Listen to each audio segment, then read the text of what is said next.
जमहूरियत को नवाज शरीफ की बादशाहत से खतरा है। पार्लियामेंट में अपने बेटे के साथ इसलिए नहीं आ रहा कि मैंने आपसी की हुई कुर्सी खींच लेनी है। मेरा मकसद है आपको भी समझाएं। अल्ताफ हुसैन साहब से हमारा मुकम्मल कतई ताल्लुक है।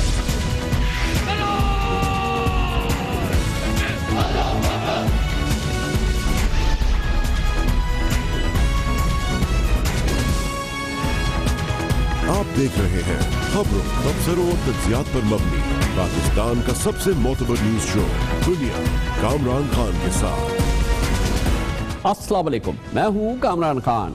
सुप्रीम कोर्ट ऑफ पाकिस्तान ने आज पैनामा केस की JIT रिपोर्ट पर अपनी समाअत मुकम्मल कर ली और उसके साथ ही फैसला महफूज हो गया। सुप्रीम कोर्ट में जस्टिस एजाज अफजल की सरबराही में जस्टिस शेख अजमत सईद और जस्टिस एजाजुल हसन पर मुश्तमिल 3 रुकनी बेंच ने आज ये केस इस हवाले से कंक्लूड कर लिया कि JIT रिपोर्ट पर जो इतराज़ात सामने आए थे शरीफ खानदान के, उनकी समाअत मुकम्मल हो गई है। कहा कि फैसला महफूज हो गया है। ख्याल यह है कि आइंदा चंद रोज़ में ये फैसला सामने आ जाएगा। आज की समाअत के दौरान एक बार फिर वाज़े तौर पे लगा कि बेंच कोई इशारा नहीं देना चाहती कि वो उसका फैसले का रुख किस जानिब जा रहा है।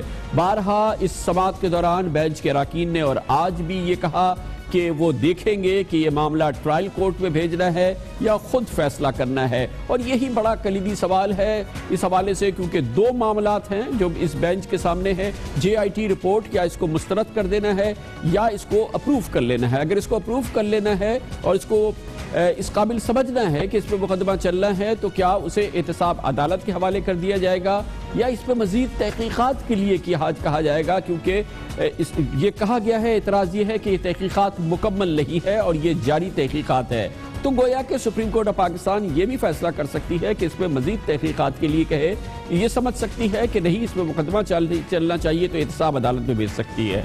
दूसरा मामला वज़ीर आज़म जनाब नवाज शरीफ की नाअहली के हवाले से है। सुप्रीम कोर्ट अपने फैसले में कह चुकी थी कि अगर ज़रूरी समझा गया और उनकी नाअहली का मामला हुआ और ज़रूरी समझा गया तो उनको बुलाया जाएगा अदालत में और उनसे इस हवाले से उनका अपना दिफा करने के लिए कहा जाएगा। आज क्योंकि वज़ीर आज़म जनाब नवाज शरीफ को अदालत ने तलब नहीं किया गया, उनके हम ये समझते हैं कि शायद सुप्रीम कोर्ट ऑफ पाकिस्तान के सामने फिलहाल ये मौजू नहीं है कि वज़ीर आज़म को नाअहल करार देना है या नहीं। लेकिन ये सब कुछ कबल अज़ वक्त होगा कहना। रिमार्क्स में जज साहिबान ने अपने आप को बड़ा मुतवाज़िन रखा है थ्रू आउट, इसीलिए दोनों तरफ की जो लोग हैं, दोनों तरफ के जो हामी हैं, वो अपने अपने मतलब निकाल लेते हैं और अपने अपने हवाले से इस पर इत्मीनान का इजहार करते हैं। आज की अहम चीज़ ये थी कि वो वॉल्यूम JIT का वॉल्यूम नंबर 10 जो इससे पहले सील था, वो आज सुप्रीम कोर्ट ऑफ पाकिस्तान ने खोला और ख्वाजा हारिस को, जो वज़ीर आज़म नवाज शरीफ के वकील थे, उनको इसकी दस्तरस दी कि वो उसका मुतालिया कर ले, मगर वो पब्लिकली रिलीज नहीं किया गया है। आज की समाअत जो कि आखिरी समाअत थी, कलीदी समाअत थी,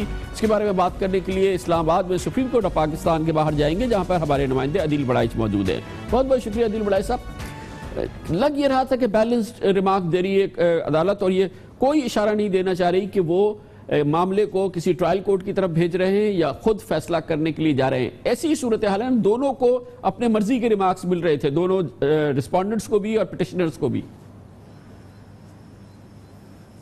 जी कामरान साहब, बिल्कुल आपने दुरुस्त फरमाया। जो रिस्पोंडेंट्स हैं और पिटिशनर्स हैं उनको अपने अपने मर्जी के रिमार्क्स मिल रहे थे, यानी कि वो उनकी अपनी अपनी इंटरप्रिटेशन कर रहे थे। जब तौफीक आसिफ साहब जो जमात इस्लामी के वकील हैं, उन्होंने जज साहिबान की तवज्जो उस 20 अप्रैल के फैसले की जानिब दिलाई जिसमें कहा गया था कि अगर वज़ीर आज़म की नाअहली का मामला ज़ेर गौर आता है तो उन्हें तलब किया जा सकता है। तो जिस पर जस्टिस अजमत सईद साहब ने कहा कि हम आपको गारंटी देते हैं कि वज़ीर आज़म की नाअहली का मामला ज़ेर गौर आएगा। जबकि दूसरी जानिब जस्टिस एजाज अफजल साहब जो इस बेंच के सरबराह हैं, उन्होंने बड़े अहम रिमार्क्स दिए। उन्होंने कहा कि वज़ीर आज़म की जो नाअहली का मामला है, अगर मरियम नवाज के बेनिफिशियल मालिक होने की बात की जाए तो सिर्फ उनका बेनिफिशियल मालिक होना साबित होना जो है ये काफ़ी नहीं है। इसके लिए मरियम नवाज शहबाज साहिबा का वजीर आजम की ज़ेर कफालत होना जो है वो भी लाजमी है, और इस हवाले से अभी तक कोई दस्तावेजात जो हैं अदालत के सामने या GIT की फाइंडिंग में नहीं आई। इसके अलावा उन्होंने एक और सवाल भी उठाया कि जो ये मामला है ये असासों का मामला है, और जो नाअहली है वो असासे छुपाने पर मांगी जा रही है, तो जो असासों से मुतल्लिक जो मामला है इसको कौन सा फोरम डील करता है। फिर खुद ही उन्होंने इसका जवाब दिया कि ये इलेक्शन कमीशन की डोमेन में मामला आते हैं। यानी जज साहिबान जो हैं उन्होंने पिछली 3-4 समातों में जो ट्रायल कोर्ट की बात भी की कि ये मामला जो है ट्रायल कोर्ट भेजने से मुतल्लिक जो है उन्होंने रिमार्क्स दिए, और इसके अलावा आज की जो समात है उसमें इसहाक डार साहब का जो मामला है वो भी ज़ेर बहस आया, और बड़े जोर शोर से ज़ेर बहस आया। अभी इसहाक डार की नहीं, पहले ये बताइए कि वज़ीर आज़म के हवाले से जो FZE कैपिटल का मामला है ये कितना ज़ेर बहस रहा है इन 5 दिनों के दौरान, आज इसका कितना मामला है, क्योंकि ये एक मिसाल पेश की जा रही है कि ये वजीर आजम से बराह रास्त ताल्लुक का मामला है। ये सुप्रीम कोर्ट अगर इसको कोई बहुत ही क्रिटिकल इंपॉर्टेंस देती है तो इस पे कुछ बात हो सकती है। इस हवाले से क्या रुख लग रहा है कि ये भी इलेक्शन कमीशन में भेजने वाला मामला है, इस पे क्या व्यू रहा है बेंच का?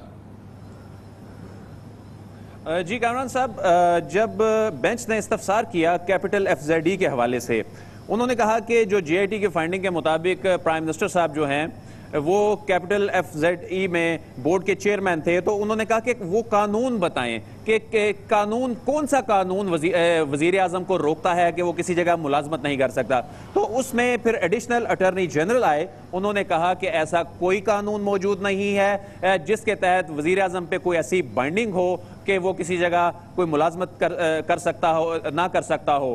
तो इस हवाले से बेंच को जो है वो जो फेडरेशन की तरफ से जो असिस्टेंस दी गई है उसमें यही बताया गया कि ऐसा कोई कानून जो है वो एग्जिस्ट नहीं करता, क्योंकि वजीर आजम उसे ये बताया गया था वकला की जानिब से कि वजीर आजम इसके मालिक नहीं है, वजीर आजम की ये कोई जायदाद या ये कंपनी वजीर आजम की नहीं है। वजीर आजम जो है उन्होंने ये मामला जो है 2012 में ये खत्म हो चुका था, और वजीर आजम बोर्ड के जो चेयरमैन थे ये उनकी मलकियत में नहीं आती। तो कैपिटल FZE वाला जो मामला है इतना ज्यादा कोई खतरनाक माहिरीन के मुताबिक दिखाई नहीं देता वजीर आजम। बहुत बहुत शुक्रिया आदिल बड़ा, सुप्रीम कोर्ट ऑफ पाकिस्तान के सामने से मौजूद थे, लेकिन इस मामले पे अभी प्रोग्राम में आगे चल के हम जिक्र करेंगे, क्योंकि बहुत ही कलीदी आज का दिन है, क्योंकि फैसला अब ये करना है सुप्रीम कोर्ट ऑफ पाकिस्तान ने कि वो इस मामले को ट्रायल कोर्ट पे भेजेंगे, वज़ीर आज़म को किसी ऐसे फोरम में भेजेंगे या उनके ख़ानदान को जहाँ पर मुकदमा चले और उसके बाद वो अपील कर सके, या यही फैसला कर देंगे, क्योंकि वज़ीर आज़म की अहलियत के बारे में सुप्रीम कोर्ट की इस बेंच ने अपने पास इख्तियार रखा था कि वो चाहे तो यही वज़ीर आज़म को अहल और नाअहल करार दे दे। तो होने वाला क्या है ये बात करेंगे प्रोग्राम में आगे चल के, लेकिन ये सारा मामला है पनामा लीक्स का, जो गुज़िश्ता साल अप्रैल में सामने आई थी। 650 पाकिस्तानियों के इन 3 महीनों में आने वाली लीक्स में शामिल था नाम, उसमें सिर्फ ये है शरीफ ख़ानदान जो इस पर इस वक्त फोकस है, बहस है, तमाम कानूनी कार्रवाई हुई, बाकी एक पाकिस्तानी का बाल भी बीका नहीं हुआ और किसी किस्म की कोई कार्रवाई नहीं हुई, किसी का नाम भी नहीं आया। शायद इसकी वजह यह है कि उनमें से किसी ने नहीं कहा कि अल्हम्दुलिल्लाह ये फ्लैट भी हमारे हैं, जायदादें भी हमारी हैं, ऑफशोर कंपनीज भी हमारी हैं। इसकी बड़ी दिलचस्प ये मालूमात है, ये आपसे शेयर करते छोटे से वक्त के बाद।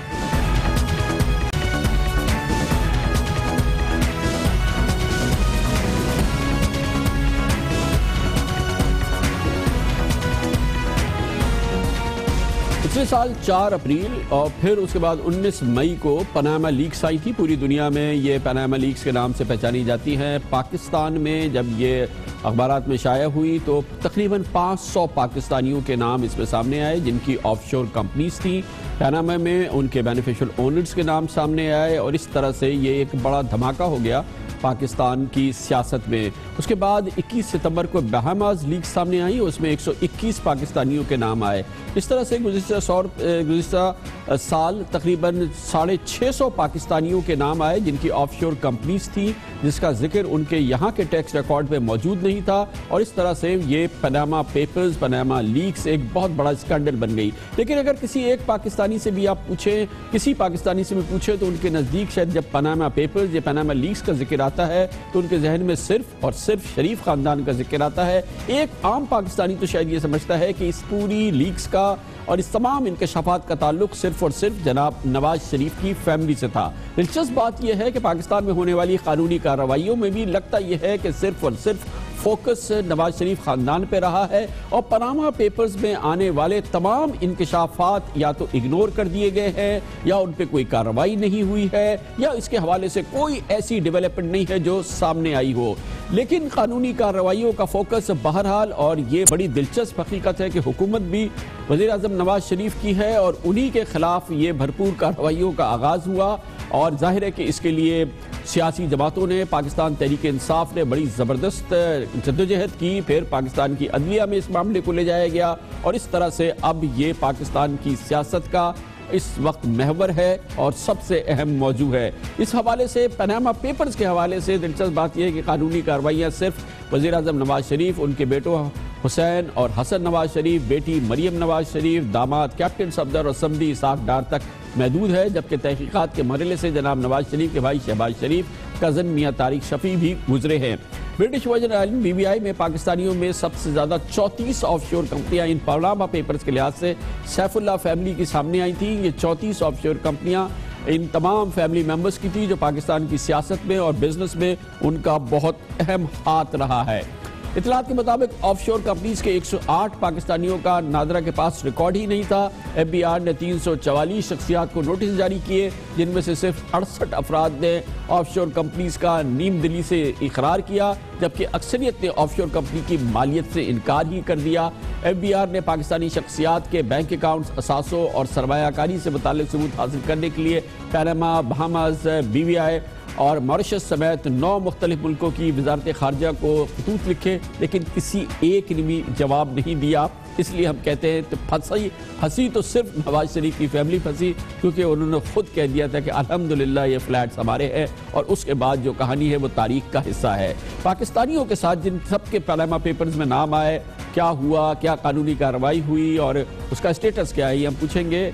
मुमताज़ सीनियर जर्नलिस्ट जनाब शहबाज राणा हमारे साथ इस्लामाबाद में मौजूद है। बहुत बहुत शुक्रिया शहबाज राणा साहब। ये आपने सुन लिया, क्या हुआ, ये तकरीबन 650 पाकिस्तानियों के नाम आए थे गुज़िश्ता साल मुख्तलिफ ऑफशोर कंपनीज, जिसमें से शायद सब की सब डिक्लेयर नहीं हुई थी इन लोगों के अपने एसेट्स में। मगर हुआ क्या फिर इसका, सिर्फ शरीफ खानदान को अगर हम निकाल दें।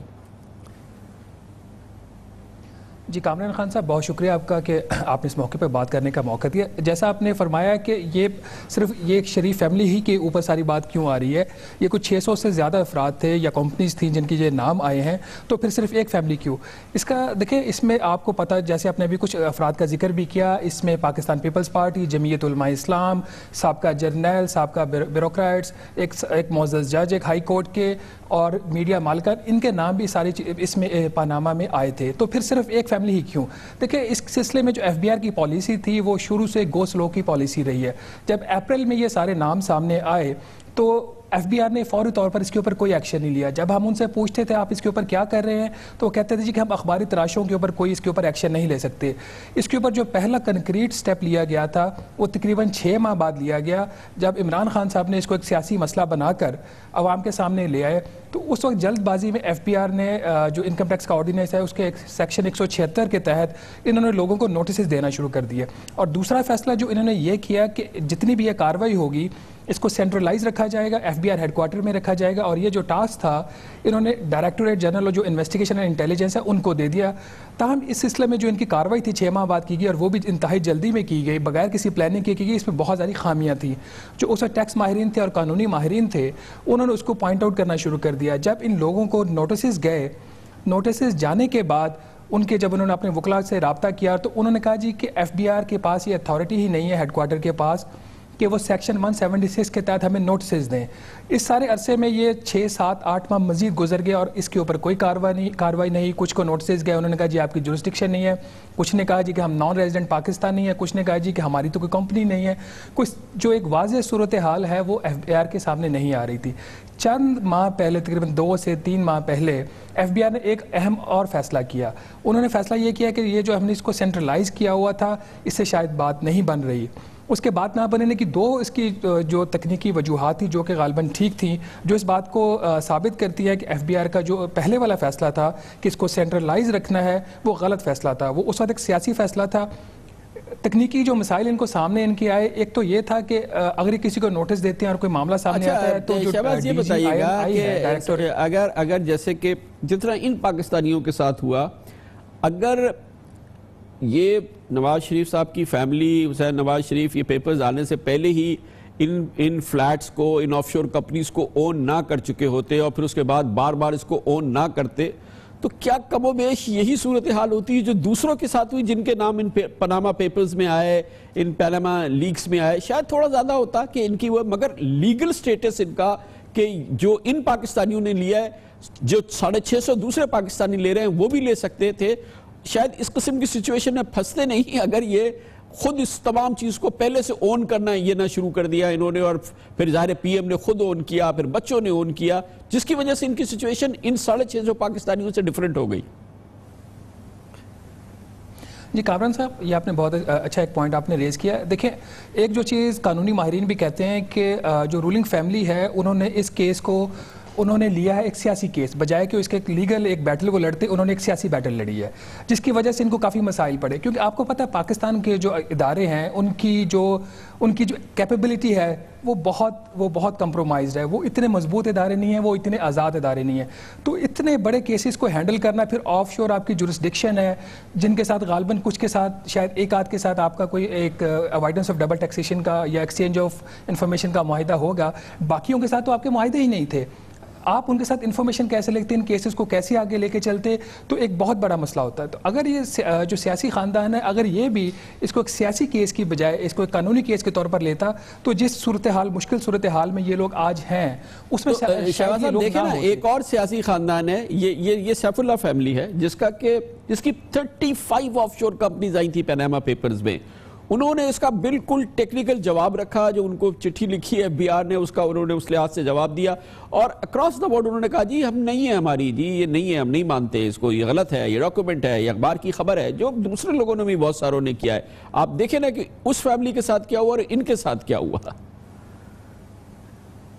जी बिल्कुल कामरान साहब, आप बिल्कुल ये ठीक बात कर रहे हैं कि जो ऑनर्स ऑफ प्रूफ है वो तो फिर अक्यूज के इनके ऊपर आएगा ना, जो उसके ऊपर इल्ज़ाम लगा रहे हैं। वो तो कह रहे हैं हमारी ये कंपनी नहीं, आप साबित कर दें। ये साबित कैसे करेंगे, ये ऑफशोर जुरिस्डिक्शन में कैसे जाएंगे। अब आप JIT की भी सूरत हाल देख रहे हैं। JIT के पीछे सुप्रीम कोर्ट ऑफ पाकिस्तान खड़ी थी, उनको पूरे माली वसाइल फराहम किए गए, उनको और टेक्निकल हर तरह की उनको सपोर्ट हासिल थी। उनके पास ये इख्तियार था कि पाकिस्तान के जिस इदारे से वो चाहें वो इन्फॉर्मेशन गैदर कर सकते हैं, उनसे इन्फॉर्मेशन ऑब्टेन कर सकते हैं। इतने बड़े सेटअप होने के बावजूद उन्होंने एक रिपोर्ट तैयार की। तो क्या ये सारी जो सपोर्ट है, जब अगर हम समझते हैं और ये होना भी चाहिए कि बाकी जो 400 से ज़्यादा अफराद हैं या 600 अफराद जितने भी हैं, उनके खिलाफ जब FBR कार्रवाई करने जाएगा या कोई और इदारा कार्रवाई करने जाएगा, तो क्या ये सारा सेटअप, ये सारी सपोर्ट उनको मिलेगी?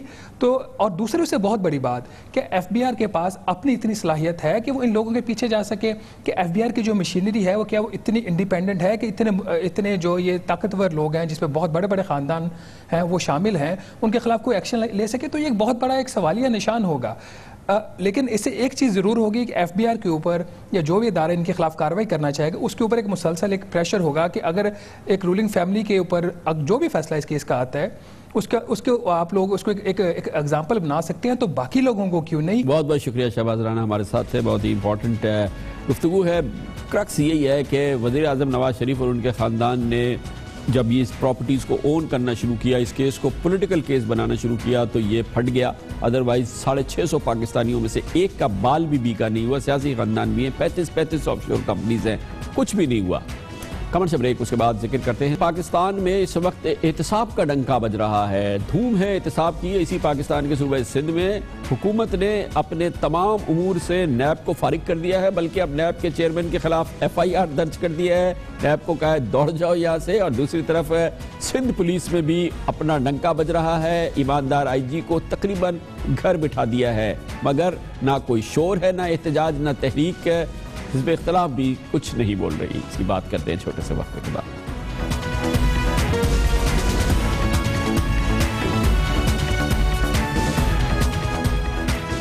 Welcome back. पूरे मुल्क में डंका है, शोर है और धूम है कि पूरे मुल्क में एहतिसाब का एक नया बाब लिखा जा रहा है। सरकारी शख्सियात का, सियासी शख्सियात का एहतिसाब हो रहा है। वज़ीर आज़म जनाब नवाज शरीफ की फैमिली कठेरे में है। वज़ीर आज़म जनाब नवाज शरीफ की वज़ारत उज़्मा इस वक्त शदीद ख़तरे में है, मगर इसी पूरे माहौल में पाकिस्तान के ही सूबे सिंध में जो कुछ हो रहा है उसकी रुदाद हमारे इस प्रोग्राम के ज़रिए कई और ज़राए से आप तक पहुँचती रहती है। करप्शन की नई तारीखें रकम की गई हैं पिछले 9 सालों के दौरान, और उसके वाक़यात हैं कि उनकी शुमार करना मुश्किल है। अब नई डेवलपमेंट में जब पूरे पाकिस्तान की तवज्जो है पनामा पे, वज़ीर आज़म नवाज शरीफ पे, और उनके हवाले से, उनके ख़ानदान के हवाले से जो इल्ज़ामात सन 1980 और 1990 की दहाई में लगे, उस पर हुकूमत सिंध पाकिस्तान पीपल्स पार्टी की यहाँ हुकूमत तेज़ी से कार्रवाई कर रही है।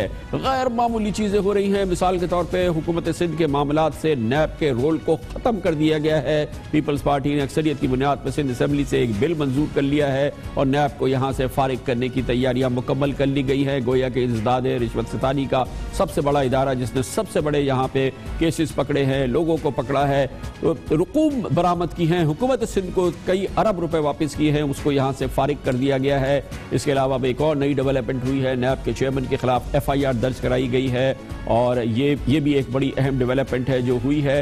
इसके अलावा हुकूमत सिंध भरपूर तरीके से जो बेहतरीन शोहरत वाले यहाँ के पुलिस के सरबराह है AD ख्वाजा, उनके ओहदे को बिल्कुल एक फिगर हेड की तौर पे उनको मुख्तसर कर दिया गया है, उनके इख्तियारात को, और तमाम इख्तियारात जो है हुकूमत सिंध ने अपने हाथ में ले लिए हैं और अमलन घर पे बिठा दिया है सिंध पुलिस के इस ईमानदार और अच्छी शोहरत वाले इंस्पेक्टर जनरल पुलिस को। अभी इत्तलात ये हैं कि महकमा ऑडिट को भी सिंध हुकूमत मफलूज कर रही है। जो ऑडिट का निज़ाम हुकूमत सिंध में है, जिसके तहत हुकूमत सिंध की जो कायम करदा कमेटी है, उसने additional auditor general Sajid Ali Khan को करप्शन पर का इल्ज़ाम लगा के उनको फारिग करने की तैयारियाँ कर ली हैं। ऑडिट के निज़ाम को, नैब के निज़ाम को, पुलिस में बेहतर गवर्नेंस के निज़ाम के ख़िलाफ़ भरपूर कार्रवाइयाँ हो रही है। मगर दिलचस्प बात यह है कि जो जमातें इस वक्त करप्शन का, एंटी करप्शन का अलम उठाई हुई हैं, उन्हें एक लफ्ज़ नहीं कह रही इस पूरी सूरत हाल के बारे में। कोई तहरीक की बात नहीं हो रही, कोई जज्बे की बात नहीं हो रही, जैसी पूरे मामले पे नज़र आती है। इसकी वजह पूछते हैं, उसके लिए हमें ज्वाइन कर रहे हैं अवामी मुस्लिम लीग के सरबराह जनाब शेख रशीद अहमद। शेख साहब, आपके शायद इल्म में हो, मसरूफियत आपकी बहुत ज़्यादा पनामा मामले में, कि सिंध में क्या हो रहा है। नैब को यहाँ से फारिग कर दिया गया है, उसके चेयरमैन के खिलाफ FIR दर्ज हो गई है, पुलिस का जो एक बड़े अच्छे जो पुलिस सरबराह है उनको फारिग कर दिया गया है। इस पर आप लोग कुछ नहीं कर रहे। ये जो यहाँ पे एक गैर मामूली मिसालें कायम हो रही हैं, बिल्कुल खामोशी है। कोई खामोश नहीं है। ये इस हफ्ते में फारिग हो जाएंगे, वहां भी बात करेंगे। हर करप्ट आदमी जेल के पीछे होना चाहिए, खा वो शेख रशीद हो, आसफ जरदारी हो, नवाज शरीफ हो, किसी से रियायत नहीं होनी चाहिए।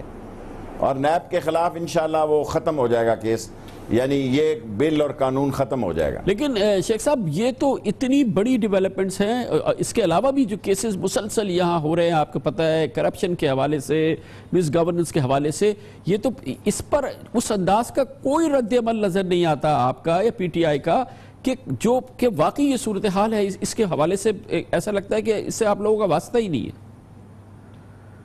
आप यकीन जाने वहाँ भी ये उनकी कार्रवाई ख़त्म होगी, वो भी case high court supreme court में जाएगा, वो भी सिंध की हुकूमत नाकाम होगी, और यहाँ भी ये लोग नाकाम होंगे, पहले नाहल होंगे, फिर इनके केसेस जाएंगे, और जब केसेस जाएंगे वहाँ एक बेहतर सेटअप होगा। मुझे अल्लाह से पूरी उम्मीद है कि सिंध में जो उन्होंने गैर कानूनी और गैर इखलाकी कानून के नाम काम किया वो शर्मिंदा होंगे, और इस कानून साजी को मुस्तरद कर दिया जाएगा। बहुत बहुत शुक्रिया जनाब शेख रशीद अहमद हमारे साथ थे। खबर से ब्रेक, इस दौरान आप न्यूज़ हेडलाइंस देखेंगे, जिसके बाद हम अपने प्रोग्राम के बकिया हिस्से के साथ वापस आएंगे। जियाद पर मबनी पाकिस्तान का सबसे मोतबर न्यूज शो दुनिया, कामरान खान के साथ। सुप्रीम कोर्ट ऑफ पाकिस्तान ने आज पनामा केस की JIT रिपोर्ट पर अपनी समाअत मुकम्मल कर ली, और अब फैसला महफूज है। और फैसला क्या आना है पूरी कौम जानना चाहती है। अब इस सस्पेंस से निकले, इस तशन्नुस से निकले, इस कैफियत से निकले, जो होना है वो हो जाए, ये अब इस वक्त पूरी कौम की सबसे बड़ी तमन्ना है। हो क्या सकता है? दो ही मामलात हैं जिसमें कौम की बराह रास्त इन्वॉल्वमेंट है, बराह रास्त उसकी तवज्जो है, दिलचस्पी है। क्या वज़ीर आज़म नवाज शरीफ अपने ओहदे पर रहेंगे या नहीं रहेंगे? अगर इस समाअत के हवाले से कोई इस राय को जानना चाहता है, इस फैसले को सुनना चाहता है जो अब हुई है कि क्या वज़ीर आज़म रहेंगे या वज़ीर आज़म जाएंगे, तो कोई नहीं कह सकता कि क्या फ़ैसला आने जा रहा है। वज़ीर आज़म रहेंगे या वज़ीर आज़म जाएंगे, ये फ़ैसला सुप्रीम कोर्ट ऑफ पाकिस्तान ने करना है और सुप्रीम कोर्ट ऑफ पाकिस्तान का ये फ़ैसला आइंदा कुछ दिनों में आ सकता है। बज़ाहिर दो मामलात हैं कि जिस बुनियाद पे वज़ीर आज़म को उनके ओहदे से हटाया जा सकता है, वो मामला ये है कि क्या सुप्रीम कोर्ट ऑफ पाकिस्तान को शक है कि वज़ीर आज़म सादिक और अमीन नहीं रहे या वो सादिक और अमीन नहीं है। सुप्रीम कोर्ट ये इस बात का तयन कर चुकी है, वज़ीर आज़म को वो घर भेज देगी क्योंकि ये इख्तियार उसने पनामा केस में हासिल कर लिया था और आइन की शिक्स 184(3) उनको इस बात का इख्तियार देती है। गोया कि ये बात करीनस कयास नहीं है, ये बात बादस कयास नहीं है कि वज़ीर आज़म जनाब नवाज शरीफ को आइंदा चंद दिनों में सुप्रीम कोर्ट ऑफ पाकिस्तान के एक फैसले के तहत रुख्सत किया जा सकता है, घर भेजा जा सकता है और कहा जा सकता है कि वो सादिक और अमीन नहीं है। लेकिन क्या वाकई ऐसा होने जा रहा है? क्या सुप्रीम कोर्ट ऑफ पाकिस्तान ये समझेगी कि नहीं, ये मामला नहीं है कि वो सादिक और अमीन है या नहीं, ये शक की बात है और इसके लिए वो मज़ीद तहकीकात करने के लिए ये मामला इलेक्शन ट्रिब्यूनल को भेज देती है या इलेक्शन कमीशन ऑफ पाकिस्तान को रेफर कर देती है, ये फ़िलहाल कहना क़ब्ल वक्त है। लेकिन ये बात भी बादस कयास नहीं है। 50% कम अज़ कम इसका भी इम्कान है कि सुप्रीम कोर्ट ऑफ पाकिस्तान इस मामले पर हतमी फैसला ना दे, एक नई अदालती तारीख रकम ना करे, क्योंकि अगर वज़ीर आज़म को आइन की शिक 62-63 के तहत बराह रास्त सुप्रीम कोर्ट ऑफ पाकिस्तान ने रुख्सत कर दिया तो ये एक अदालती तारीख मुरतब हो जाएगी और इस लिहाज से अब इम्कान बहरहाल है कि ये हो सकता है, मगर इम्कान ये भी है कि ऐसा नहीं हो। जो लोग ये समझते हैं कि ऐसा नहीं होने जा रहा, उनकी राय ये है, उनकी वजह ये है, वो ये समझते हैं कि क्योंकि वज़ीर आज़म को इसके बाद अपील का हक़ हासिल नहीं होगा, इस मामले पे शायद बाकायदा मुकदमा नहीं चला है,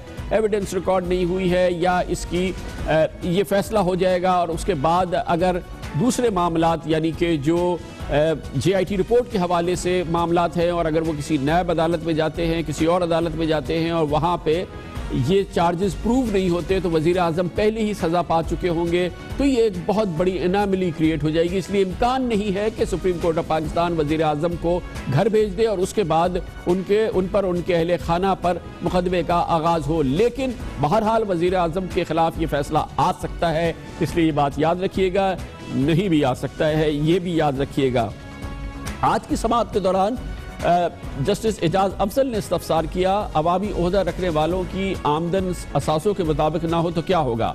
सवाल ये है कि पब्लिक ऑफिस होल्डर ने कौमी असम्बली और कौम से खिताब में कहा था, ये हैं वो ज़राए, हम 1 साल से इन दस्तावेजात का इंतज़ार कर रहे हैं। जस्टिस एजाजुल हसन ने रिमार्क दिए कि वज़ीर आज़म नवाज शरीफ ने खिताब में कहा था कि कारोबार के तमाम सबूत मौजूद हैं, उन्होंने वो पुरअसरार सबूत स्पीकर कौमी असम्बली को दे दिए, हमें क्यों नहीं दिए। वज़ीर आज़म ने जब असम्बली में कहा था हमारे असासे, तो क्या इसमें ख़ुद को उन्होंने शामिल किया था। और ये बहुत अहम मामला बन गया है उन लोगों के नज़दीक जो ये समझते हैं कि सुप्रीम कोर्ट ऑफ पाकिस्तान इस बारे में कोई फ़ैसला अब दे सकती है और उसकी वजह वज़ीर आज़म का ये इसरार था, कौमी असम्बली के फ्लोर पे उनका ये दावा था कि उनके पास सारे सबूत हैं। सुप्रीम कोर्ट ऑफ पाकिस्तान अब बार बार ये कह रही है कि वो सबूत हमें मिले नहीं हैं और वो सबूत हमारे सामने नहीं आए हैं और फ्लैट की मिल्कियत साबित नहीं हुई है और वज़ीर आज़म ने जो वादा किया था, दावा किया था और जो बात उन्होंने कही थी वो सच साबित नहीं हुई है, वो सादिक साबित नहीं हुए हैं। ये तासुर सुप्रीम कोर्ट के कुछ रिमार्क से लग रहा है उस तकरीर के हवाले से जो वज़ीर आज़म जनाब नवाज शरीफ ने गुज़िश्ता साल 16 मई को कौमी असम्बली के फ्लोर पे की थी। उन दस्तावेज और मुस्तनद रिकॉर्ड को क्यों ना देखा जाए जिनमें ठोस सबूतों के अंबार लगे हैं। दुबई और जद्दा की फैक्ट्रियों के हवाले से तमाम रिकॉर्ड और दस्तावेज मौजूद हैं। मुजव्वज़ा कमेटी जो भी फोरम और तरीक़ाकार तय करेगी, मेरे बयान करदा हक़ाइक़ की मज़ीद तफसील तमाम तर शवाहिद के साथ उसके सामने रख दी जाएगी। गोया कि ये वो दावा है वज़ीर आज़म नवाज शरीफ का जिसके हवाले से सुप्रीम कोर्ट ऑफ पाकिस्तान का कोई भी फैसला आ सकता है जब उनके सादिक और अमीन के हवाले से वो कोई डेक्लेरेशन देंगे, अगर उन्होंने दी। इसी हवाले से एक और बात जो वज़ीर आज़म के हवाले से सामने आ रही है, वो लोग जो इस बात के हामी हैं या जो इस बात के वो यकीन रखते हैं कि कोई फ़ैसला आने वाला है। वो ये भी कहते हैं वज़ीर आज़म के साथ एक और जो नाकाबिल तरदीद सबूत सामने आया है वो है उनके पास ओहदा जो दुबई के फ्री जोन में कायम कैपिटल FZE कंपनी के हवाले से है, जिसके वो चेयरमैन थे। इसका सबूत JIT ने पेश किया है और इस हवाले से कहा यह जा रहा है कि ये वो मामला है जिसकी बुनियाद पर शायद सुप्रीम कोर्ट ऑफ पाकिस्तान जब सादिक और अमीन ना होने का फ़ैसला करे, अगर उसने फ़ैसला किया तो ये एक वजह बन सकती है, बहुत बड़ी वजह। और इसको सराहत से बयान किया है साबिक चीफ जस्टिस ऑफ पाकिस्तान जनाब जस्टिस रिटायर्ड इफ्तिखार मोहम्मद चौधरी ने। आपको डिस्क्लोज तो करना चाहिए कि आप अकामा इसलिए लेते हैं कि आप उस मुल्क में जाने की आपको इजाज़त नहीं है, आप इसलिए लेते हैं कि आपको वहाँ पर फैसिलिटी आप करें, लेकिन आप डिस्क्लोज तो करें। जब आपने ये बात छुपा ली तो 184(3) और 62(1)(f इमीडिएटली अट्रैक्ट हो जाता है। यही एक क्वेश्चन कि आपने जो कि आप सादिक और अमीन आप इतनी सी बात छुपा लेते हो तो आप सादिक और अमीन कहाँ से रहे। तो ये एक आर्गूमेंट है जो कि पेश किया जा रहा है, लेकिन FZE कैपिटल के हवाले से उसको डिस्प्यूट भी किया गया है। इस हवाले से जनाब वज़ीर आज़म नवाज शरीफ के वकील ने बहुत ही आर्गूमेंट्स भी दिए, सख्त आर्गूमेंट्स हैं। और ये मामला सुप्रीम कोर्ट में कई बार सामने आया, खासतौर पर जब तहरीक इंसाफ के वकील नईम बुखारी की जानिब से FZE कैपिटल में मुलाजमत और गल्फ स्टील मिल्स की फ़रोख्त पर गलत बयानी के दलाइल वो दे रहे थे। बेंच के सरबराह जनाब एजाज अफजल ने नमाज दिए कि ये हकीकत है कि अगर असासे ज़ाहिर ना किए गए तो बददियानती कहलाएगी। मगर सवाल ये है कि ये हमारा दायरा इख्तियार होगा या इलेक्शन कमीशन ऑफ पाकिस्तान का ये दायरा इख्तियार है। उन्होंने मजीद कहा कि जो चीज़ें दरख्वास्त में शामिल नहीं, क्या हमें उस पर जाना चाहिए। ये सवाल बहुत अहम जनाब जस्टिस एजाज अफजल ने पूछा कि क्या अगर ये गलत बयानी भी है तो ये क्या हमारा मामला है या हम इलेक्शन कमीशन ऑफ पाकिस्तान में भेज दें। और फिर ये भी बात है कि ये मामला जो था वो पिटिशन में भी शामिल नहीं था, गोया कि इस पर भी इबाहम बाकी है। लेकिन जो लोग ये समझते हैं कि फैसला आ जाएगा वज़ीर आज़म के खिलाफ, वो इसको साइड कर रहे हैं। इसमें एक और बहुत अहम बात है कि वज़ीर आज़म जनाब नवाज शरीफ ने पिछले साल 22 अप्रैल को जब कौम से खिताब किया था और इस मामले की तहकीकात पर उन्होंने कहा था कि सुप्रीम कोर्ट एक कमीशन बना दे और वो इस कमीशन की सिफारिशात को कबूल करेंगे, तो वो लोग जो ये कहते हैं कि अब इसके बाद मुकदमा चलना चाहिए या इसके हवाले से मज़ीद प्रोसीडिंग्स होनी चाहिए, उनका कहना है कि वज़ीर आज़म नवाज शरीफ पहले ही सुप्रीम कोर्ट से कह चुके हैं कि वो इसकी तहकीकात करा ले और वो इसकी तहकीकात को कबूल करेंगे। ये वो एक बहुत अहम दलील है जो वो लोग दे रहे हैं जो समझते हैं कि अब सुप्रीम कोर्ट ऑफ पाकिस्तान इस फैसले का ऐलान कर सकती है, यानी कि सादिक और अमीन हैं या नहीं, या इस हवाले से जो अब तक की फाइंडिंग सामने आई है उससे सुप्रीम कोर्ट ऑफ पाकिस्तान अपना कोई नतीजा निकाल के फैसला दे सकती है। क्योंकि वज़ीर आज़म कह चुके हैं कि वो इस किस्म की किसी भी तहकीकात पर सुप्रीम कोर्ट के फैसले को कबूल करेंगे। मैंने फैसला किया है कि मैं सुप्रीम कोर्ट के मोहतरम चीफ जस्टिस को ख़त लिखूंगा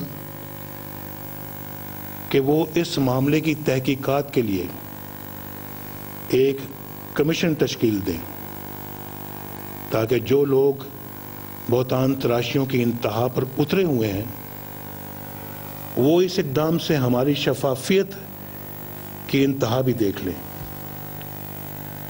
मैं इस कमीशन की सिफारिशात कबूल करूंगा।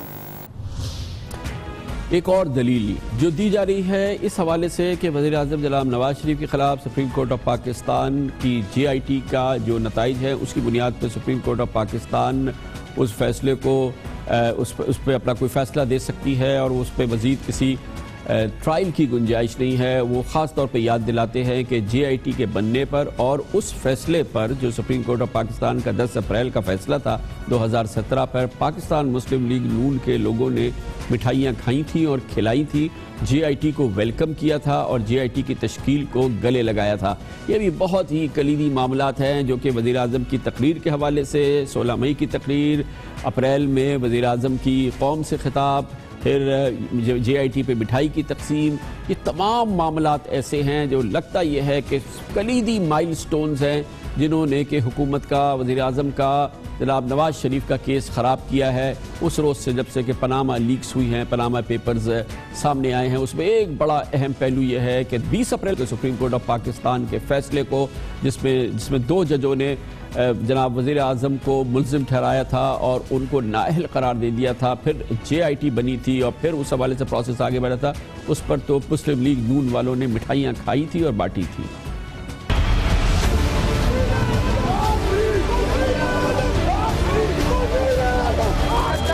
फजल से यहाँ नवाज शरीफ 2018 के इलेक्शन तक वजीर आजम है। वो लोग जो दावा करते थे कि हमारे पास नाकाबिले तरतीब सबूत हैं, आज उनको भी मुंह की खानी पड़ी। नवाज शरीफ सादिक भी हैं और अमीन भी हैं। अल्हम्दुलिल्लाह।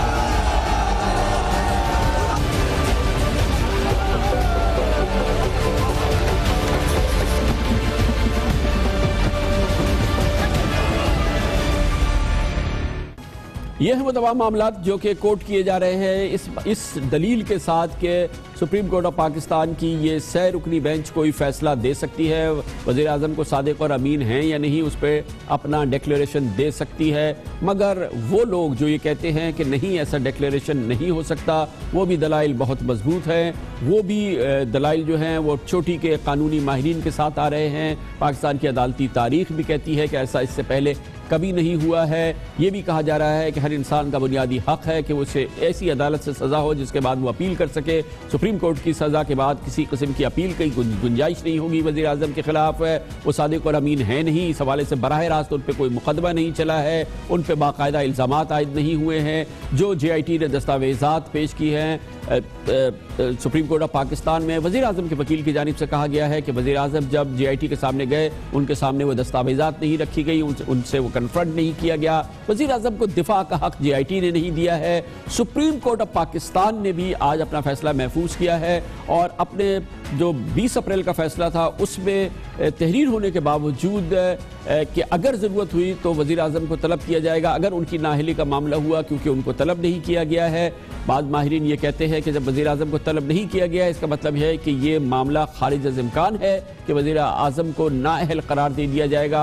और फिर इस हवाले से बहुत सारे दलाइल है, पाकिस्तान की तारीख में ऐसा कभी नहीं हुआ है। पहली बार सुप्रीम कोर्ट ऑफ पाकिस्तान ऐसा करने, अगर ऐसा हुआ तो ये पहली बार होगा, अदालती तारीख रकम होगी। आज भी दौरान समाअत बेंच के सरबराह जनाब जस्टिस एजाज अफजल ने इस्तफसार किया कि हम नाअहली का मामला देख रहे हैं, लेकिन क्या आप इस बात पर इत्तफाक करते हैं कि रेफरेंस नैब को भिजवा दिया जाए, जिस पर सलमान अकरम राजा ने जवाब दिया ये केस मजीद तहकीकात तलब है। आज ही जनाब जस्टिस शेख अजमल सईद ने कहा कि गारंटी देते हैं कि वज़ीर आज़म की नाअहली का हर कानूनी पहलू से जायजा लेंगे।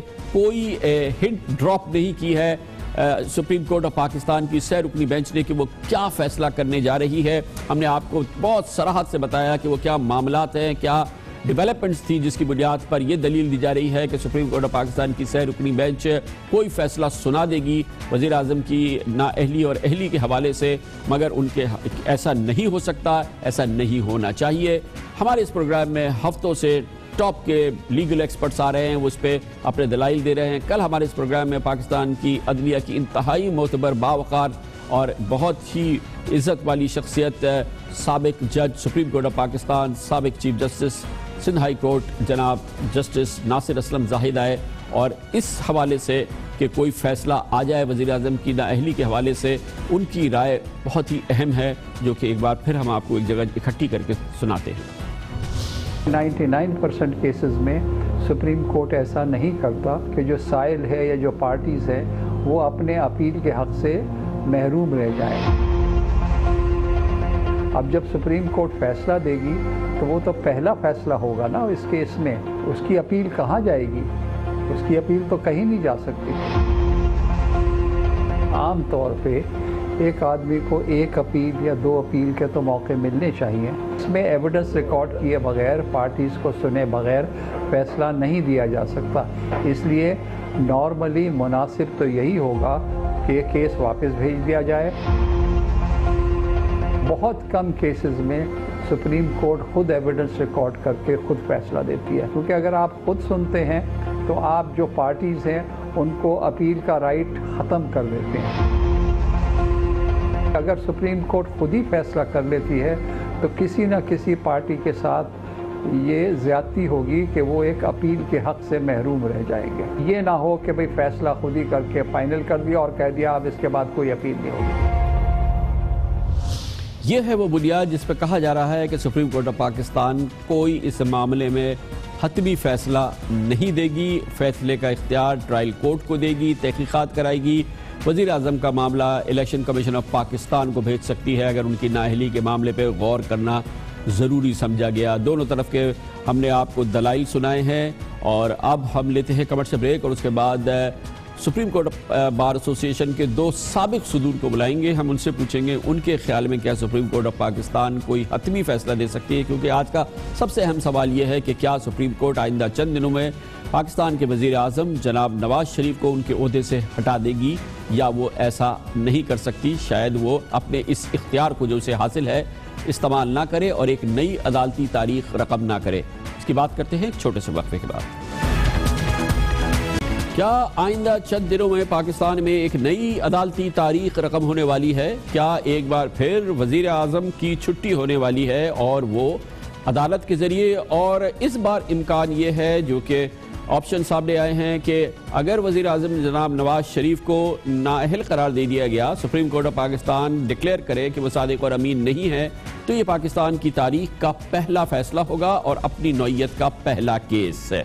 इसीलिए हम कहते हैं कि क्या एक नई तारीख रकम होने वाली है, क्योंकि माहिरीन इस हवाले से मुसलसल ये कह रहे हैं कि ये इस जगह पे ये फैसला इसलिए नहीं हो सकता कि यहाँ से आगे अपील कोई नहीं है, यहाँ पे कोई मुरवजा तरीके से एविडेंस रिकॉर्ड नहीं हुई है, मुकदमा नहीं चला है। लेकिन जो कानूनी माहिरीन हैं वो कहते हैं कि आईन की शिक्स 184 के तहत सुप्रीम कोर्ट ऑफ पाकिस्तान के पास मुकम्मल इख्तियार है कि वो किसी भी मामले का नोटिस ले, किसी भी मामले पे किसी भी अंदाज की समाअत करे और फिर फैसला दे दे, उसे ये इख्तियार हासिल है। इसलिए ये तमाम जो आर्गूमेंट्स हैं जिसका जिक्र हमने वक्फ से कबल भी किया, वो सुप्रीम कोर्ट ऑफ पाकिस्तान की इस पावर के आगे बेबस है, क्योंकि आइन की शिक 184 उनको ये इख्तियार देती है। और इसी इख्तियार के तहत जो लोग ये समझते हैं कि वज़ीर आज़म को नाअहल करार दे दिया जाएगा, वो समझते हैं सुप्रीम कोर्ट इसी इख्तियार को इस्तेमाल करेगी।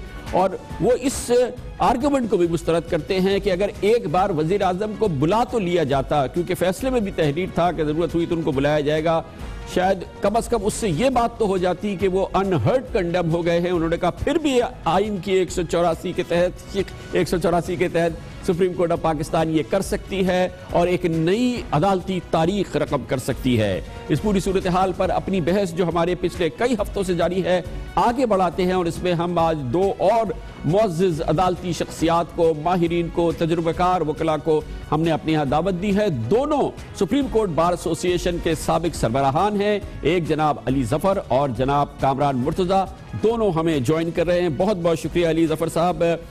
इसमें तो कोई शक नहीं है कि अगर वज़ीर आज़म जनाब नवाज शरीफ को सुप्रीम कोर्ट की ये सैर रुकनी बेंच सादिक और अमीन ना करार दे दे इसी अदालती मरहले में अपने फैसले में और उन्हें वज़ीर आज़म के ओहदे से निकाल बाहर किया जाए, तो ये एक नई अदालती तारीख रकम होगी। क्या आप उन लोगों में शामिल हैं जो समझते हैं कि बिल्कुल ऐसा हो सकता है? और बाज़ तो लोग फैसले का ऐलान भी कर चुके हैं, लेकिन आप ये समझते हैं, उनमें शामिल हैं कि ऐसा होना हर सूरत में मुमकिन है? देखें जी, फैसला सबसे पहले तो महफूज हो गया है, क्या फैसला आता है ये तो हमें नहीं पता। मेरा अपना व्यू पॉइंट ये है कि supreme court of Pakistan trial court नहीं है। सुप्रीम कोर्ट ऑफ पाकिस्तान के पास ये नहीं आता कि आप एविडेंस लेके आएँ और एविडेंस की क्रॉस एग्जामिनेशन हो और फिर उस पर बहस सुनी जाए, ये सिर्फ ट्रायल कोर्ट्स का काम है। तो आर्टिकल 184(3) तो अपनी जगह, लेकिन कानून और आइन भी अपनी जगह है। तो अंदाज़ा मेरा ये है कि सुप्रीम कोर्ट ये क्रिमिनल ट्रायल के लिए कि क्या ये इल्ज़ाम सच है या झूठ है, ये हो सकता है कि वो ट्रायल कोर्ट को ही भेजे। अब दूसरा सवाल ये है सुप्रीम कोर्ट के सामने कि क्या हमारे सामने कुछ झूठ बोला गया, दस्तावेज़ात गलत दिए गए, क्योंकि GIT की रिपोर्ट आ गई है और उसमें बहुत सारे दस्तावेज़ात को उन्होंने ये कहा है कि ये गलत डॉक्यूमेंट्स हैं और बहुत सारी चीज़ों को कहा है कि ये झूठ है। तो अब सुप्रीम कोर्ट ने ये फैसला भी करना है कि क्या हमारे सामने GIT रिपोर्ट के बाद अब ये साबित हो गया है कि झूठ बोला गया है। और अगर सुप्रीम कोर्ट ये फैसला करता है कि हाँ हमारे सामने झूठ बोला गया या कोई ऐसा दस्तावेज़ात दिए गए हैं जो कि फ्रॉडलेंट हैं, तो फिर आर्टिकल 62, 63 के तहत सुप्रीम कोर्ट डायरेक्टली भी फैसला कर सकता है नाअहल करार देने का। वो इशू, ये जो सेकंड इशू है वो पहले इशू से डिफरेंट है। अच्छा, ये फरमाइएगा क्रिमिनलिटी का, तो जफर साहब ये फरमाइएगा कि अगर नाअहल करार दे दिया गया, लेकिन वो जब मुकदमा जाएगा और वहां पे अगर मुकदमा वो फेल हो गया और चार्जेस प्रूव नहीं हुए, तो वज़ीर आज़म पहले ही नाअहल करार हो चुके हैं, तो फिर कैसे इंसाफ होगा? नहीं, उसमें देखें, वो तो एक इशू है जो क्रिमिनलिटी का है, वो तो अपनी जगह है, लेकिन अगर कोई दस्तावेज ऐसा, एक भी दस्तावेज, एक भी डॉक्यूमेंट या एक भी चीज़ ऐसी है जो कि सुप्रीम कोर्ट ने की ओपिनियन में ये गलत बयानी है या फोर्ज डॉक्यूमेंट है, चाहे उसका क्रिमिनलिटी से ताल्लुक हो, मनी लॉन्ड्रिंग से ताल्लुक हो या ना हो, तो सुप्रीम कोर्ट उस पर्टिकुलर इशू पे फैसला कर सकता है। जिस तरह हमने देखा है कि 2 जज साहिबान ने उन्होंने तो जीआईटी की रिपोर्ट के बगैर ही फैसला कर दिया कि हाँ हमारे से झूठ बोला गया है, इसलिए वो। अच्छा, कामरान मुर्तज़ा साहब, आप फरमाइएगा कि आप भी इस इम्कान को सप्लीमेंट करते हैं। अली ज़फ़र साहब जो कह रहे हैं कि क्रिमिनल केस तो मुकदमा चलेगा, अब रह गया सादिक और अमीन का मामला, तो सुप्रीम कोर्ट ही वो फोरम है जहां पर इस बात का फैसला हो सकता है कि वो सादिक है या अमीन है या नहीं है, चाहे उनके पास आगे अपील का भी कोई गुंजाइश नहीं है, और जो अब तक की कार्रवाई हुई है, वज़ीर आज़म को सुप्रीम कोर्ट अपने इस फैसले में घर भेज सकती है। देखिए, मैं उन लोगों में शामिल हूं जो 184(3) की जुरिसडिक्शन पे ऑब्जेक्ट कर रहे थे कि ये जुरिसडिक्शन जो है आप अज्यूम नहीं कर सकते। गो कि ये बात हमने जब कही और उसके बाद भी इसको जो है वो कंसिडर नहीं किया गया। मैं उन लोगों में भी शामिल था जो ये कह रहे थे कि सारा कुछ अनप्रेसिडेंटेड है, और जीआईटी जो आपने बनाई वो भी हमारे ख्याल के मुताबिक जो अभी तक जुरिस्प्रूडेंस डेवलप हुआ है उसके मुताबिक नहीं है। मैं उन लोगों में भी शामिल था जो उसमें ISI और MI के नुमाइंदों के शामिल होने से इख्तलाफ रखते थे या इख्तलाफ रखते हैं, मगर अब वो मामला गुजर गया। अब देखिए, जो अब इस वक्त केस है, इस वक्त इसकी कम से कम 3 या 4 लेम्स हैं।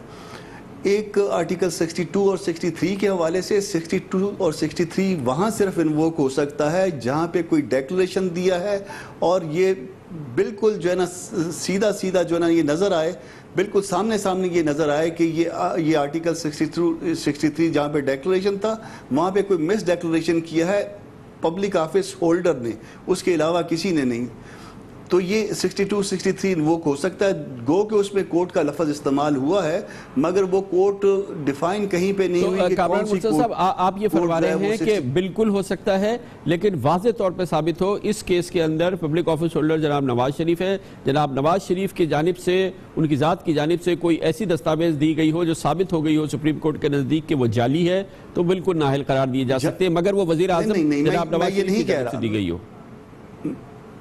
मैं ये नहीं कह रहा, मैं ये कह रहा हूं कि जहां पे उन्होंने डिक्लेरेशन दिया था और वो डिक्लेरेशन गलत था। डिक्लेरेशन क्या होता है, जैसे आपने नॉमिनेशन पेपर्स में कोई तफसील इलेक्शन कमीशन ऑफ पाकिस्तान, ये प्रॉपर्टीज मैं ओन करता हूँ, इलेक्शन कमीशन ऑफ पाकिस्तान को, या उसके बाद जो है ना वो एसेट्स आप डिक्लेयर करते हैं, वहां पे कोई आपने डिक्लेरेशन दिया और मिस डिक्लेरेशन का केस बन गया, तो सिर्फ उस सूरत में आर्टिकल 62, 63 इन्वोक होता है और वो कोर्ट इन्वोक कर सकती है। जहां पे सिर्फ ये सवाल पैदा आएगा कि कोई जाली दस्तावेज कोर्ट को दी है या जीआईटी को दी है, वहां वो मुकदमा दर्ज करने का हुक्म देंगे, वो ये नहीं होगा।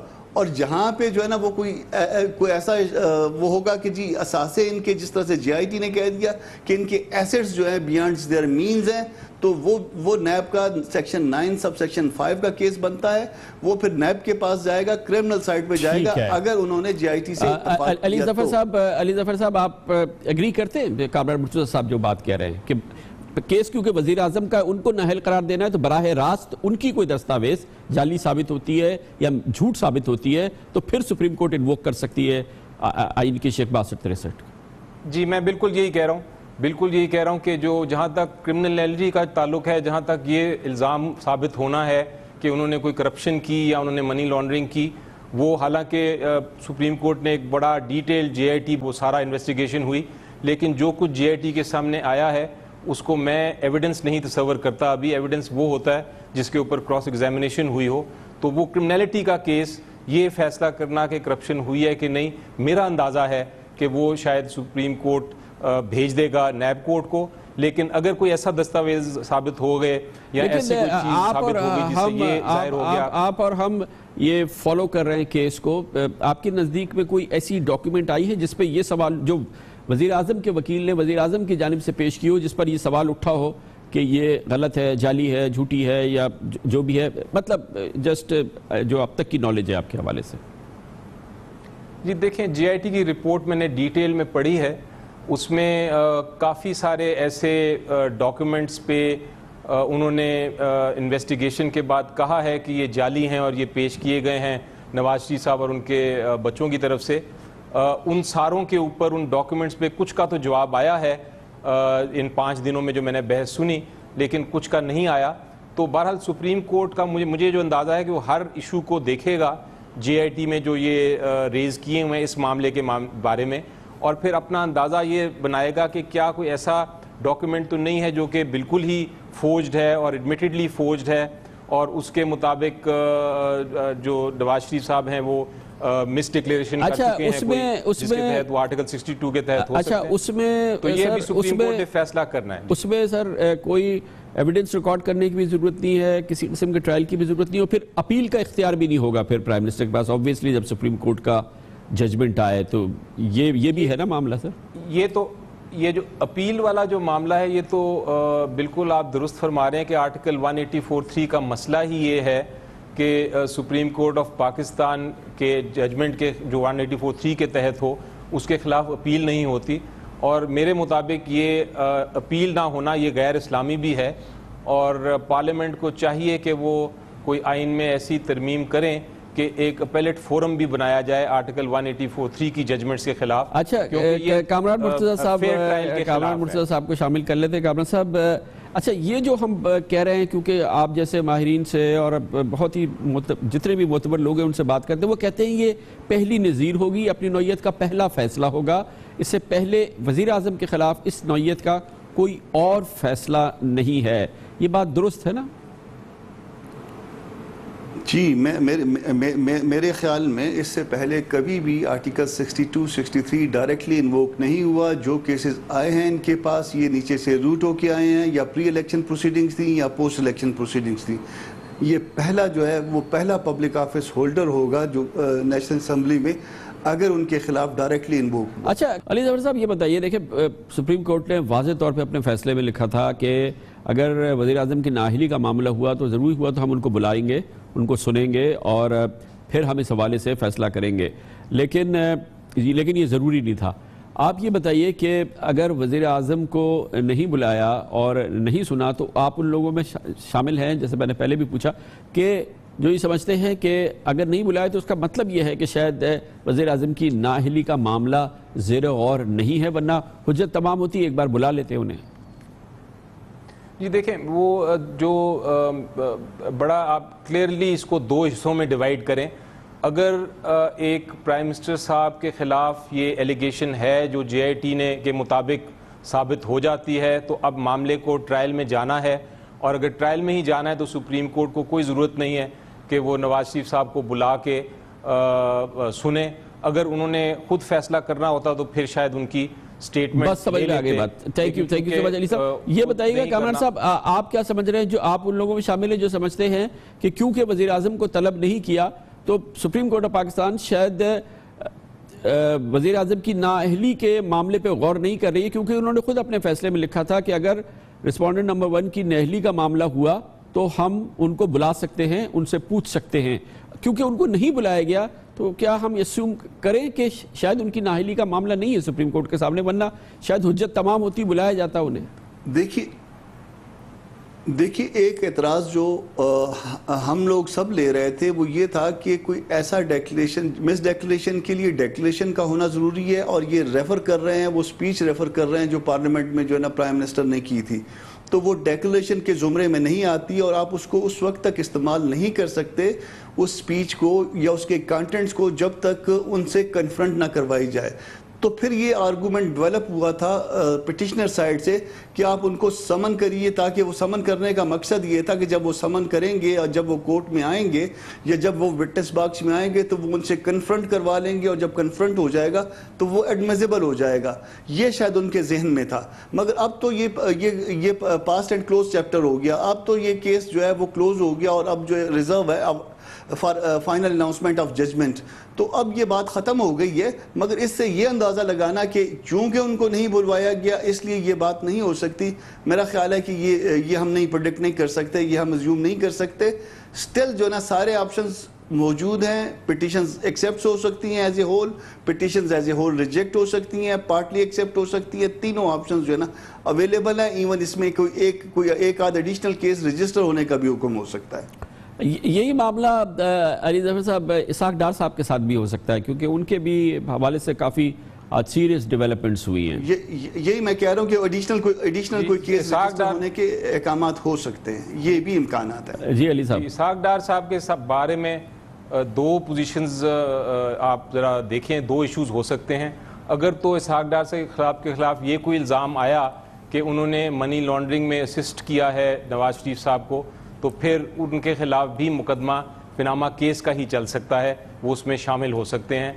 लेकिन अगर उनके खिलाफ कोई और इल्ज़ाम है कि उन्होंने अपनी मिस डिक्लेरेशंस की हैं या अपने साथ साथ कोई छुपाया है या टैक्स रिटर्न्स छुपाए हैं या गलत फाइल किए हैं, तो फिर उनके खिलाफ अलग केस चलाने का हुक्म सुप्रीम कोर्ट ज़रूर दे सकती है कि उनके खिलाफ भी इन्वेस्टिगेशन की जाए। और अगर इन्वेस्टिगेशन में वो साबित होते हैं कि उन्होंने कुछ गलत किया है तो फिर उनके खिलाफ वो केस भी चलाया जाए। तो ये दोनों पॉसिबिलिटीज़ हैं। बहुत शुक्रिया जनाब सैयद अली ज़फ़र। हमारे साथ जनाब अली ज़फ़र, साबिक़ सदर सुप्रीम कोर्ट बार एसोसिएशन, जनाब कामरान मुर्तज़ा, साबिक़ सदर सुप्रीम कोर्ट बार एसोसिएशन, दोनों सुदूर हमारे साथ थे। जैसे कि वाज़ेह है इस वक्त की सूरत हाल, हो हर सूरत में सकता है। सुप्रीम कोर्ट ऑफ पाकिस्तान बिल्कुल वज़ीर आज़म जनाब नवाज शरीफ को अपने फैसले में नाअहल करार दे सकती है, उनको घर भेज सकती है। उसके मुज़मरात या उसकी वजूहात पर ज़ाहिर है कि डिस्कशन हो रही है, डिबेट हो रही है, शायद तारीख़ में भी आगे होती रहे, लेकिन मामला बिल्कुल वाज़ेह है। बिल्कुल हो सकता है वज़ीर आज़म जनाब नवाज शरीफ को नाअहल करार दिया जा सकता है आइंदा फैसले में, और ये भी हो सकता है कि नाअहल ना करार दिए जाएँ, ये मामला ही सामने ना आए, उनके घर वालों का केस नैब में रेफरेंस के लिए भेज दिया जाए, खुद उनका भी केस भेज दिया जाए। मगर अभी हम सर्टिनिटी से कुछ नहीं कह सकते, कोई भी कुछ नहीं कह सकता, सिर्फ सुप्रीम कोर्ट ऑफ पाकिस्तान ही कह सकती है, उसी को पता है, पता भी उसे ही होना चाहिए, और हम सबको फैसले का इंतजार करना चाहिए। लेकिन बहरहाल गुफ्तगू तो होती रहेगी। कमर्शियल ब्रेक, और उसके बाद जिक्र करते हैं आज का दिन बहुत ही तंग था, बहुत ही मुश्किल दिन था वज़ीर ख़जाना जनाब इसाक डार के हवाले से, जिन पे स्पॉटलाइट नहीं रही, लेकिन आज भरपूर स्पॉटलाइट थी। इम्कानात बिल्कुल नज़र आए आज की समाअत के दौरान कि उनके खिलाफ हुदैबिया पेपर मिल्स वाला केस जो है वो भी सामने आ सकता है। इसके अलावा उनके अपने असासों के हवाले से भी कोई नया मुकदमा सामने आ सकता है। काफ़ी मुश्किलात के आसार नज़र आया सुप्रीम कोर्ट ऑफ पाकिस्तान की समाअत के दौरान। रिमार्क्स भी ऐसे थे। इसकी बात करते हैं छोटे से वक्फे के बाद। पनामा केस अमल दरामद बेंच की समाअत के दौरान वफाकी वज़ीर ख़जाना जनाब इसाक डार के लिए आज बहुत ख़राब दिन गुजरा। ये कुछ अनएक्सपेक्टेड डेवलपमेंट्स हैं जो हो रही हैं, और अब स्पॉटलाइट आई आज ख़ास तौर पे वज़ीर ख़जाना जनाब इसाक डार पर। आज सुप्रीम कोर्ट ऑफ पाकिस्तान में उनके वकील तारिक हसन ने इसाक डार का 34 साला रिकॉर्ड अदालत में, टैक्स रिकॉर्ड अदालत में पेश किया, और ये मौक़िफ़ इख्तियार किया कि डार साहब के ख़िलाफ़ अब कोई मुकदमा है न शवाहिद। इसाक डार स्क्रूटनी करवा के थक चुके हैं, ये सिलसिला बंद होना चाहिए, बिला वजह एहतसाब अदालत में घसीटना कबूल नहीं। आज उनके वकील तारिक हसन ने ये पुरजोर अंदाज में सुप्रीम कोर्ट ऑफ पाकिस्तान से इस्तदा की। जनाब जस्टिस एजाज अफजल ने आज इस्तफसार किया कि आप समझते हैं कि हुदैबिया मिल्स केस दोबारा नहीं खोला जा सकता। बेंच के सरबराह ने रिमार्क्स दिए कि अगर 1 मिनट को हुदैबिया केस खारिज होना मान लें तो भी इसाक डार के खिलाफ काफ़ी मवाद है। 5 साल में इसाक डार के असासे 9 मिलियन रुपयों से बढ़ के 837 मिलियन होना हैरान कुन है। हकीकत में आप असासों में इजाफे पर JIT को मुतमईन नहीं कर सके, यह आपके खिलाफ नई कानूनी चाराजोई की वजह भी बन सकती है। माहिरीन कहते हैं कि इन रिमार्क्स का मतलब यह है कि कोर्ट डायरेक्शन दे सकती है कि जनाब इसाक डार पर इस हवाले से एक नया मुकदमा दर्ज किया जाए। परसों समाअत के दौरान बेंच के सरबराह जनाब जस्टिस एजाज अफजल का कहना था कि इसहाक डार हुदैबिया पेपर मिल्स केस से बरी नहीं हुए बल्कि शरीक मुलजिम से वादा माफ गवाह बने थे, जिस पर जस्टिस शेख अजमत सईद ने रिमार्क्स दिए थे कि हुदैबिया केस में इसहाक डार को बयान हल्फी देने पर माफ़ी मिली थी। अगर वो बयान को तस्लीम नहीं करते तो फिर माफ़ी भी ख़त्म हो जाती है, और अगर माफ़ी ख़त्म हो गई तो फिर क्या केस दोबारा बहाल कर दिया जाए। ये एक और ऑप्शन है जो सुप्रीम कोर्ट ऑफ पाकिस्तान ने सामने रखा है और जिसके नतीजे में ये इम्कान बहरहाल मौजूद है कि हुदैबिया पेपर मिल्स केस दोबारा शुरू किया जाए और उसमें जनाब इसहाक डार को बतौर मुलजिम दोबारा शामिल कर लिया जाए। आज की समाअत के दौरान जनाब जस्टिस एजाजुल हसन ने इसहाक डार के बेटे अली डार के ने हिल मेटल को जो फंड फराहम किए थे उस पर सवाल किए। इसहाक डार JIT में भी इस्तेहकाक मांगते रहे। समझ में नहीं आता कि इस्तेहकाक किस चीज़ का मांगा जा रहा है, आज ये सुप्रीम कोर्ट में कहा गया। इस पर जनाब तारिक हसन ने कहा कि इस नौयत की सिर्फ एक ही ट्रांजैक्शन थी और इसहाक डार हिल मेटल के लिए ट्रांजैक्शन से मुजरिम कैसे हो गए। JIT में इसहाक डार बतौर गवाह गए थे, यहाँ लगता है मुलजिम हैं। उन्होंने JIT से तो कोई बात नहीं छुपाई। जस्टिस एजाजुल हसन ने कहा कि आपने JIT को शेख अल नहियान के पास तकर्रुरी मुलाजमत की शराइत और असासों में इजाफे का कोई दस्तावेजी सबूत नहीं दिया। क्या आप नहीं जानते कि असासे बढ़ने का कोई सबूत चाहिए? तारिक हसन ने दलाइल में कहा कि अरब हुक्मरानों के पास फाइनेंशियल एडवाइज़र बनने पर क्या कार्रवाई होती है, इसका इल्म नहीं था। हम इसहाक डार JIT को टैक्स गोशवारों का रिकॉर्ड फराहम कर चुके हैं। JIT को इसहाक डार की पेश करदा दस्तावेजात का रिकॉर्ड शामिल कर लेना चाहिए था। इस मौके पर नैब की जानिब से डेप्यूटी प्रोसिक्यूटर जनरल अकबर ताड़न ने मुख्तसर दलाइल देते हुए कहा कि एक हफ्ते में हुदैबिया मिल्स केस दोबारा खोलने से मुताल्लिक फैसला करेंगे। जनाब इसहाक डार के वकील के दलाइल मुकम्मल करने पर जस्टिस शेख अजमत सईद ने कहा कि मिस्टर तारिक हसन, आपने इसहाक डार के साथ इंसाफ कर दिया है, हमें भी डार साहब के साथ इंसाफ करने दें। पूरी सूरत हाल पर बात करते हैं और इस वक्त हमारे साथ मौजूद हैं जनाब इसहाक डार की लीगल टीम को असिस्ट कर रहे हैं मुमताज़ कॉर्पोरेट और टैक्स एडवाइज़र जनाब अशफाक तोला। बहुत बहुत शुक्रिया तोला साहब। बड़ा इसरार था आज भी बेंच में और कल भी कि जो इसहाक डार साहब के एसेट्स बड़े हैं और ख़ास तौर पे जो उनके एसेट्स बड़े हैं उस एमोल्यूमेंट्स की वजह से जो उन्हें शेख नयान की जानिब से मिला है उसका सबूत नहीं आप फराहम कर पा रहे, कोई उसका कोई डॉक्यूमेंट्री एविडेंस नहीं है। ये बड़ा एक होल है इस पूरे मामले में। इसमें JIT ने 3 या 4 सवाल रेज किए थे। सबसे पहला सवाल ये था हम पे कि जी कि उन्होंने टैक्स रिटर्न सबमिट नहीं करवाए। टैक्स रिटर्न का तमाम रिकॉर्ड नैब के पास था और FBR ने नैब से लेके 8 जुलाई को ये JIT के हवाले किया हुआ था। तो हमने ये इस्तदा की थी ऑनरेबल कोर्ट और जजेस से कि जी कि उसको आप शामिल कर लें कि ये रिकॉर्ड शामिल था। तो उन्होंने जब हमें ये कहा कि जी कि आप हमें रिकॉर्ड दे दें, तो आज वो तमाम रिकॉर्ड पूरा 34 सालों का वो रिकॉर्ड इसहाक डार साहब का हमने कोर्ट में जमा करवा दिया है। जहाँ तक सवाल है इसहाक डार साहब के उन चीज़ों का जो 2004 से लेके 2002 से लेके 2008 तक की हैं, उसमें वो नॉन रेसिडेंट थे पाकिस्तान से, और पाकिस्तान से जो नॉन रेसिडेंट होता है उसमें सिर्फ उसको पाकिस्तानी इनकम डिक्लेयर करनी पड़ती है।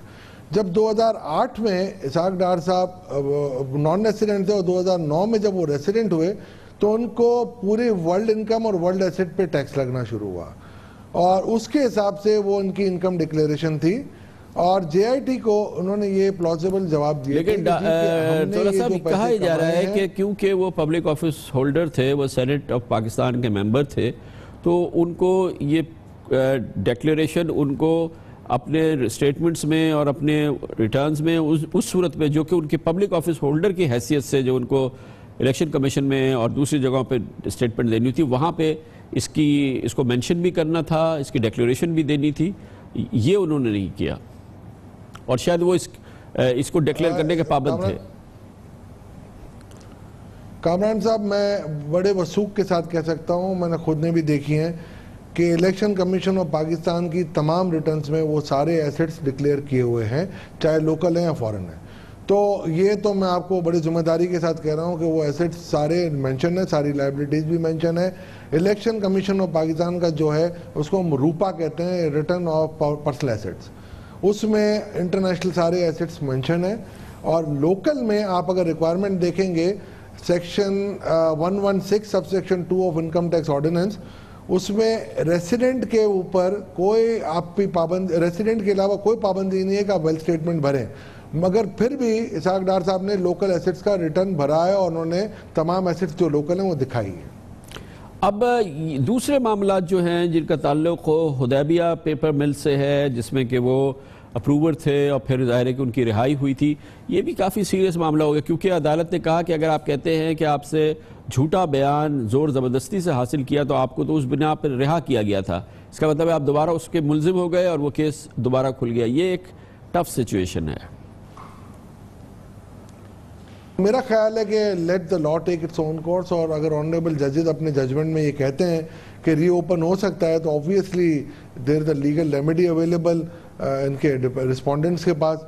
अब पता नहीं वो आगे क्या देते हैं, लीगल मैटर्स में मेरा इतना इन्वॉल्वमेंट नहीं है, मैंने सिर्फ टैक्स की टेक्निकल एडवाइस, क्योंकि मैं इनका कोई एडवाइज़र नहीं हूँ, जब इन्होंने रिटर्न फाइल किए हैं वो मैंने कोई फाइल नहीं किए, मैं सिर्फ ये एडवाइस दे रहा हूँ कि क्या इनके वेल्थ रिटर्न उस वक्त के लॉ के हिसाब से या इनकम टैक्स रिटर्न जो हैं वो क्या अकॉर्डिंगली फाइल हुए हैं, और जो भी चीज़ें क्लेम की गई हैं वो प्रॉपरली क्लेम की गई हैं। एक ऐसे इन्होंने एक एलिगेशन था कि डोनेशन आपने अपने घर के इंस्टीट्यूशंस को दे दिए और आपने वो तो एक्सप्लेन कर चुके हैं डॉक्टर साहब बहुत तफसील से बहुत ही उसका वजनी जवाब दे चुके हैं डॉक्टर साहब। वो तो आई थिंक काफ़ी फोर्सफुल जवाब था जो कि उन्होंने दिया।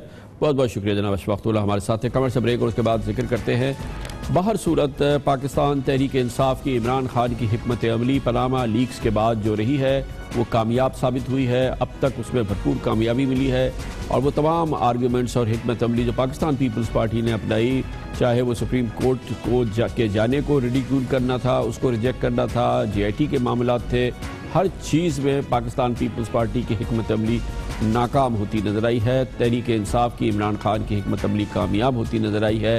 ये एक बहुत बड़ी हिज़्ब इख्तिलाफ की जमात की हैसियत से कामयाबी है इमरान खान की और तहरीक इंसाफ की। इसकी बात करते हैं छोटे से वक्फे के बाद। Welcome back. अददी एतबार से पाकिस्तान की हिज़्ब इख्तिलाफ की सबसे बड़ी जमात पाकिस्तान पीपल्स पार्टी है। सबसे मौसर जमात पाकिस्तान तहरीक इंसाफ और उसके सरबराह जनाब इमरान खान है जो हिज़्ब इख्तिलाफ की सबसे अहम कलीदी शख्सियत है पाकिस्तान में बिला शिरकत गैरे। उनकी पोजीशन बहुत मजबूत हो गई है। पनामा पेपर्स के आने के बाद जो हिज़्ब इख्तिलाफ की हिकमत अमली रही है उसमें पाकिस्तान पीपल्स पार्टी बज़ाहिर मुकम्मल तौर पर नाकाम हुई है। पाकिस्तान तहरीक इंसाफ इमरान खान की हिकमत अमली मुकम्मल तौर पर कामयाब हुई है और इससे स्टेचर हिज़्ब इख्तिलाफ के रहनुमा की हैसियत से इमरान खान का और PTI का भी कहीं ज़्यादा बढ़ गया है और पाकिस्तान पीपल्स पार्टी इस वक्त गैर यकीनी कैफियत के अंदर मुब्तला है। उसके इमेज के हवाले से जो ज़िमनी इंतखाबात बल्दियाती इंतखाबात के नताइज सामने आए हैं उसने मज़ीद इसमें इजाफा किया है, उसमें उस इमेज को मुतासिर किया है उस हिकमत अमली की ने जो पाकिस्तान पीपल्स पार्टी ने रखी।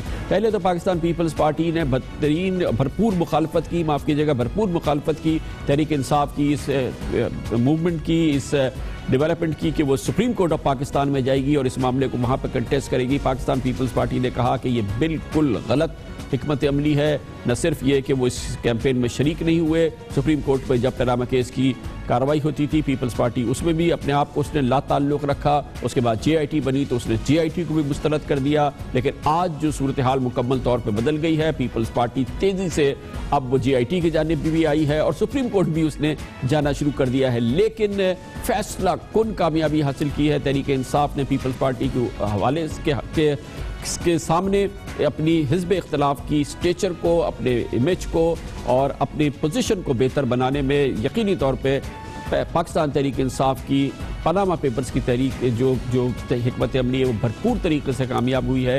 यही वजह है कि पाकिस्तान पीपल्स पार्टी को याद रखना चाहिए कि जब यह मामला सुप्रीम कोर्ट ऑफ पाकिस्तान में जा रहा था तो उसकी क्या पोजीशन थी।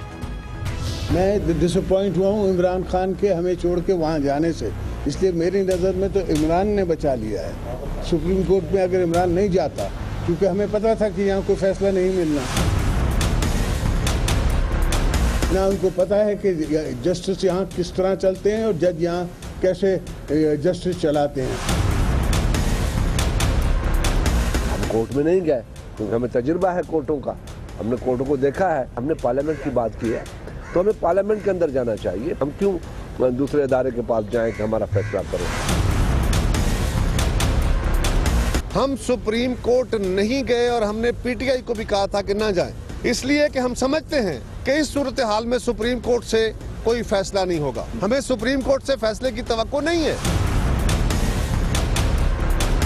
सुप्रीम कोर्ट की जो ऑब्जर्वेशंस है उनमें तो कुछ लगता है मियां नवाज शरीफ की जानिब नरमी, पर सुप्रीम कोर्ट ने तारीखी एतबार से मियां नवाज शरीफ की जानिब बहुत नरमी इख्तियार की है।